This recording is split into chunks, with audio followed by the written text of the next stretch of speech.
Donc petit bilan neuro atypique concernant les doutes de TDAH, autisme, anxiété sociale, etc. J'ai 2-3 notes, mais bon, vous allez vite comprendre que ça va être très compliqué pour moi de les suivre. Puis en plus, je viens de prendre le diagnostic, entre guillemets, en pleine face, même si ça va m'agacer ça. On se doutait grandement de la piste principale. Il faudra que je le lise, que je le relise, que je le digère, que je l'interprète, mais en 2 mots, puisque on attend ce bilan quand même depuis un petit moment. J'ai pour rappel passé une dizaine d'heures de tests, donc c'est pas comme ça, youpla boum, sur internet, évidemment, avec une neuropsy spécialisée.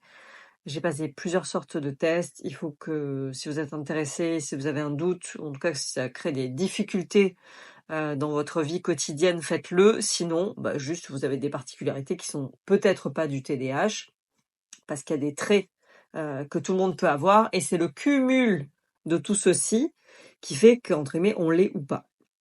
En 2 mots, si j'y arrive, on est sur un TDAH combiné.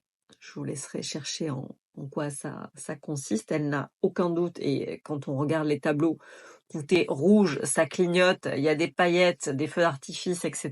Depuis que j'ai compris la différence entre l'autisme et le TDAH, que je n'ai plus cette vision du TDAH, de l'enfant turbulent qui se roule par terre, qui n'était pas du tout moi, je comprends qu'effectivement, on est clairement là-dessus, maintenant que je sais ce que c'est, notamment pour les femmes qui ont tendance à masquer beaucoup plus de choses. Donc on est là-dessus avec, au niveau, ce qu'on appelle, le mot est magnifique, des comorbidités. Donc il y a des traits autistiques, c'est-à-dire qu'il y en a plus que la moyenne, mais j'ai une très très bonne analyse et interprétation, j'ai une très bonne intuition, et je sais comprendre sur les visages sans mots, sans ton de la voix, etc. J'ai obtenu un score de 19 sur 20. Donc j'arrive, attention à vous, ça se croise, j'arrive à déceler les micro-mouvements, les micro-expressions et ce qui se passe en face. C'est bien, c'est agréable et c'est rassurant. Donc ça ne peut pas rentrer dans le spectre autistique à proprement parler. Donc il y a des traits, mais la difficulté principale, je ne l'ai pas. Elle est vraiment sur le TDAH. En revanche, et là on atteint un score de 19 sur 21, et sur une autre échelle de 108 sur 144, on est sur une anxiété sociale sévère, d'où mon confort de travailler de chez moi, de limiter les interactions, d'avoir assez peu d'amis proches, de limiter les gens. Voilà, voir des gens, être au milieu des gens, sortir, la foule, tout c'est compliqué et ça s'explique. Tout commence à faire sens effectivement comme ça. Il y a un autre test que j'ai passé aussi qui s'appelle le DIVA, où on a un 6 sur 9 dans l'enfance et après on a 9 sur 9, 9 sur 9 et 9 sur 9, et ça fait exploser le score du TDAH me concernant. Voilà. Et le trait autistique est moins fort parce que je fais de l'évitement, de la compensation et du masquage.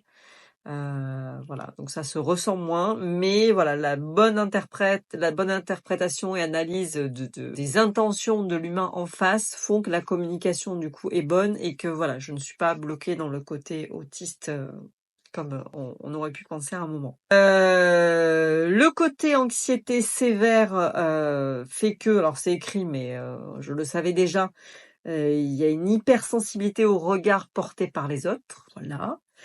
Et une grosse difficulté dans les interactions sociales, surtout avec des gens nouveaux, donc les rencontres, même avec des rencontres, mais alors encore plus forcément des rencontres amoureuses, c'est encore plus compliqué. Donc notamment la rencontre par exemple sur une application, c'est encore plus difficile, voilà, pour quelqu'un dans ma situation. Que vous dire de plus? Ouais, alors on a une hypersensibilité, ça pareil, moi je le savais, vous pouvez pas forcément le savoir. Hypersensibilité auditive, olfactive, sensorielle, voilà, ça on s'en doutait aussi. Voilà. Maintenant il faut, vu que je le savais depuis le premier rendez-vous, on l'avait détecté très tôt, j'ai eu le temps et ça a fait son chemin, il y a eu des up and down, de le digérer. Maintenant on fait quoi avec ce bordel? On continue. J'ai remarqué que ma vie actuelle, avec un très bon sommeil, bon sommeil. Assez peu dernièrement de téléphone, de TikTok par exemple. Cette alimentation anti-inflammatoire, les bains dérivatifs sur lesquels vous ne voyez pas, mais je suis assise toute la journée ou que je mets quand je vais promener le chien, quand je fais du sport, etc. aide, je trouve beaucoup. Mon alimentation évidemment, voilà, aide pour le lipœdème, mais aide aussi pour ça, évidemment, tout ce qui est cru, oméga 3, pas transformé, etc., etc. Très très bon pour la santé mentale, très très bon pour le microbiote qui est lié à la santé mentale. Voilà, si vous faites des recherches, vous allez trouver tout ça. Et voilà, oui, les allergies sont là, c'est très désagréable pour vous, pour moi aussi. Voilà, rien à dire de plus, je vais promener mon chien. Ça va rien changer à qui je suis face à vous. Ça me permet juste éventuellement, je ne vais pas dire de me dédouaner, mais de moins culpabiliser, de moins m'auto-flageller sur des comportements et de plus les accepter face au monde. Être capable, c'est pénible, être capable de pouvoir dire ça je le comprends pas, ça j'y arrive pas, ça je procrastine, oui j'ai démarré 18 000 tâches, oui je fais des achats compulsifs, mais parce que de façon chimique, je ne peux pas faire autrement. Donc c'est pas pour se délester d'un poids, c'est juste une explication à un fonctionnement qui est compliqué à expliquer aux yeux du monde. Voilà. Est-ce que je peux vous dire mieux que ça? Je ne pense pas. Tout est dit, voilà. Si vous vous reconnaissez, je ne suis pas du tout spécialisée, je ne peux parler que de ma propre expérience, avec les tests que j'ai passés. Comme je vous ai dit, si vous avez un doute, il faut vous tourner soit vers un psychiatre, soit vers une neuropsy, pour déjà prédiscuter de comment vous vous sentez et qu'est-ce qui se passe. Et dans un deuxième temps, cette personne va être capable de vous dire oui, ça vaut le coup de passer des tests ou non.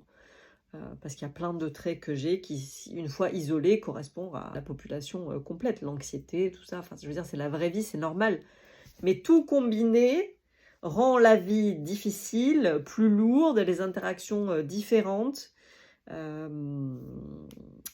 voilà, à partir du moment où ça devient un problème et une difficulté, c'est là où on peut effectivement se poser la question. Après, si vous avez des petits traits par-ci par-là qui font votre personnalité, ça, tout est normal. On peut se reconnaître dans les publications qu'on voit sur Instagram, c'est assez facile.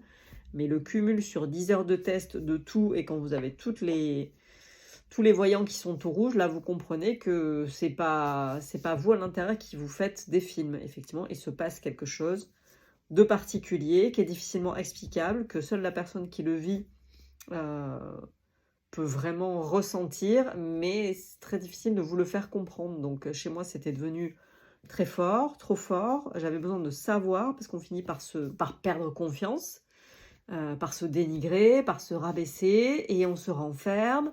Et du coup, on travaille de chez soi, on ne fait plus de formation, on s'éloigne de tout le monde, et en fait, on a l'impression qu'on se sent bien, mais on se sent bien parce qu'on n'est pas confronté à la problématique. Donc c'est une fuite, comme on a mis, c'est un évitement, et l'évitement fait qu'on a la sensation d'aller mieux. Si vous me remettez dans le même contexte, si vous me remettez à Paris, en tant que formatrice devant des centaines de personnes, si vous me faites partir à l'étranger, prendre l'avion, bon bref, tout ça, rien que d'y penser, m'oppresse, je ne serais plus capable à ce jour d'exercer le métier que je faisais avant. C'était toujours des gens nouveaux, des gens impressionnants, des gens célèbres, passer à la télé devant des millions de personnes, avoir sa tête dans les magazines, côtoyer tous les jours des gens nouveaux, avoir le stress de se garer dans Paris, d'être à l'heure, enfin voilà, mais même aujourd'hui avec la vie ici, voilà, je me suis coupée de toute contrainte très compliquée à gérer émotionnellement.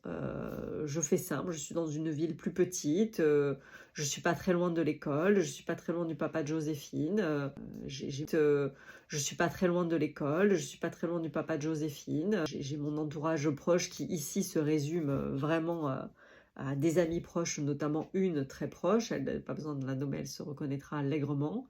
Voilà, pas forcément faire beaucoup de trajets, pas forcément aller voir beaucoup ma famille, parce que quand je suis en dehors de ma maison, tout me semble beaucoup plus compliqué, parce que j'ai mes repères, parce que voilà, donc ça pourrait passer pour du caprice, pour plein de choses, et en fait c'est juste que ça n'est pas faisable, ça n'est pas confortable, et j'essaie d'aspirer à plus de confort, sauf que du coup je ne me mets pas en difficulté et ça me coupe du monde. Donc il faut composer avec tout ça, et voilà. Donc maintenant je vais digérer cette info, je vais m'en servir auprès de mes proches pour qu'on me comprenne mieux, pour assumer mieux qui je suis. Et moi aussi, dans un premier temps, m'accepter tel que je suis. C'est-à-dire que si moi je m'accepte, j'aurai peut-être plus de facilité à expliquer pourquoi je suis comme ça et les autres de m'accepter aussi avec mes fantaisies et mes atypies.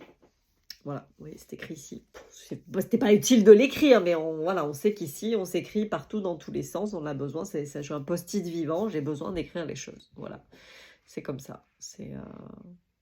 Donc sur ce, c'est beaucoup trop long. Je sais pas si vous êtes restés jusqu'au bout. Ça me permettait de graver dans le marbre. C'est pas écrit ici.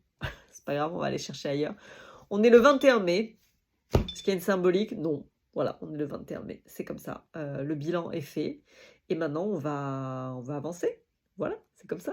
Allez, au revoir.